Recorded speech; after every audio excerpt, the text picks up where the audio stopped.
Hello, mathematicians. Okay, so this is part 2.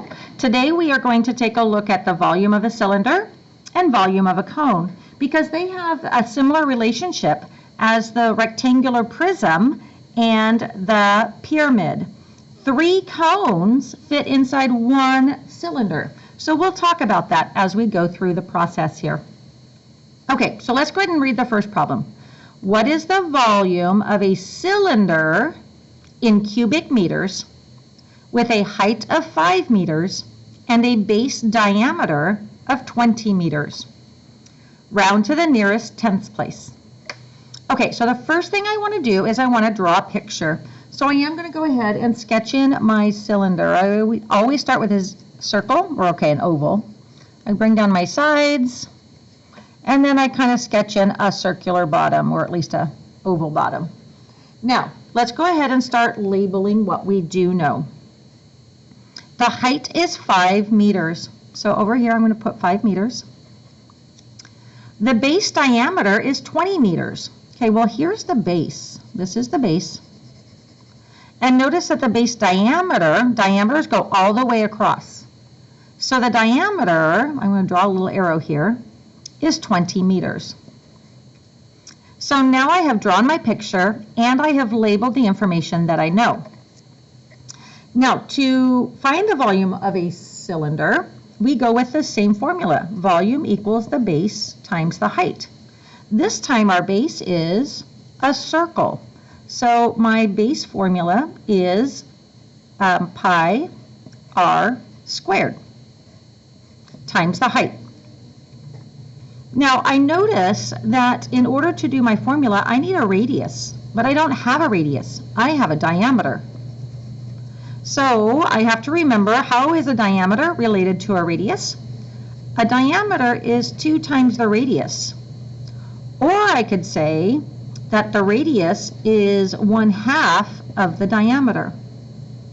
Since my diameter is 20, 1/2 of 20 is 10. So my radius is 10. I need that information to fill in my formula. Okay, so let's do the formula. So I have pi r squared times the height. Let's plug in what we know. Well, pi we get to type in our calculator, so I'm going to leave that. My radius is 10, and I'm going to square that, times my height, which is 5. Okay, let's go ahead and do this. Oh, and I'm going to have to turn this sideways. There we go. You definitely want to know where your pi sign is on your calculator.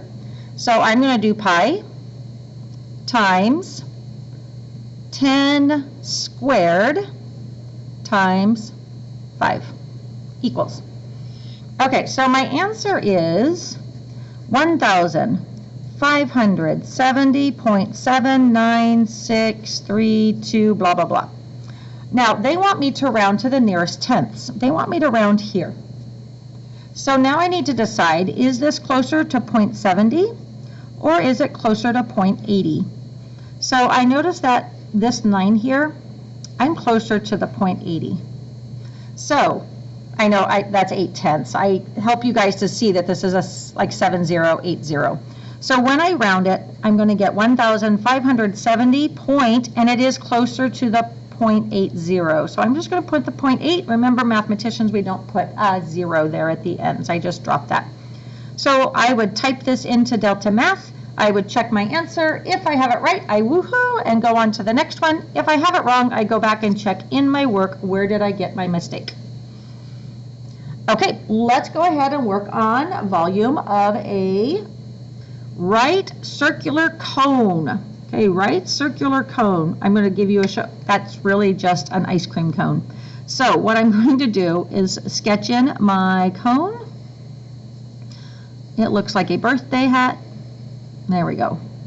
Now, find the volume of a right circular cone that has a height of 19.2 feet and a base with a circumference of 7.6 feet. Round your answer to the nearest tenth of a cubic foot. Okay, so right circular cone, I have that sketched in. I am looking for volume. Remember, volume is always base times height. But how many cones fit in a cylinder? Remember that 3 cones fit in 1 cylinder, so I'm going to divide by 3. So these are the pieces of information that I'm going to need. Let's see what we have. It has a height of 19.2. So I'm going to sketch in my height. Remember that goes to the center. Draw my little arrow. This is 19.2 feet. With a base that has a circumference of 7.6. Circumference equals 7.6 feet. Circumference is the distance around a circle. Right, so that's interesting. I think I need something different. Let's see. I have the base times the height divided by 3. Well, my base is a circle, right? So now I'm going to take my base, and it's going to be pi r squared times the height, just like I used up here.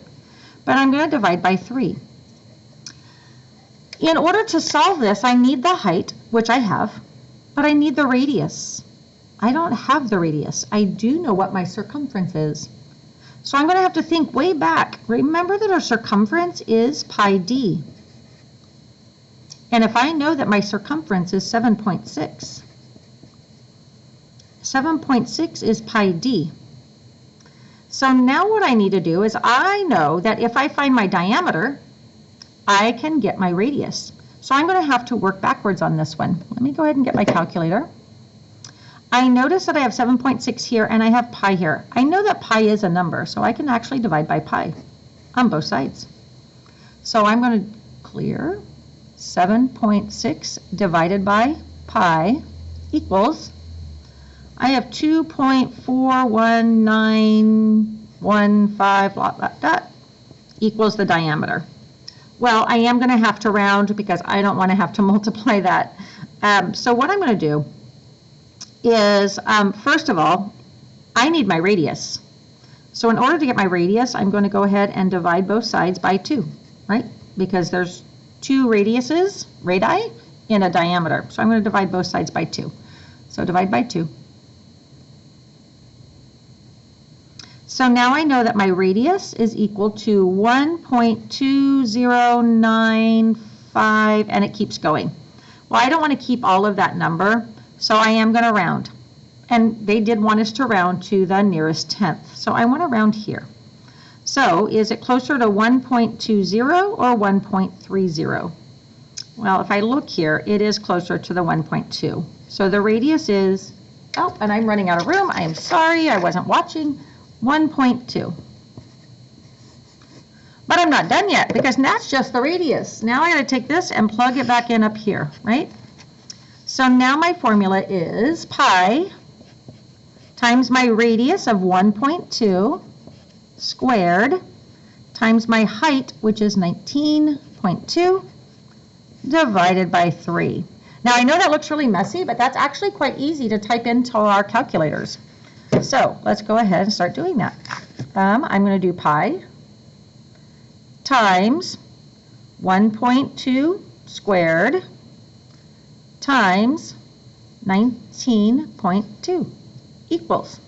Okay, so now I have kind of a big number here. So what I'm going to do is I am going to write 86.85875, and it does keep going. I do have to round to the tenths. So that means I need to look at, is this 86.80 or is this 86.90?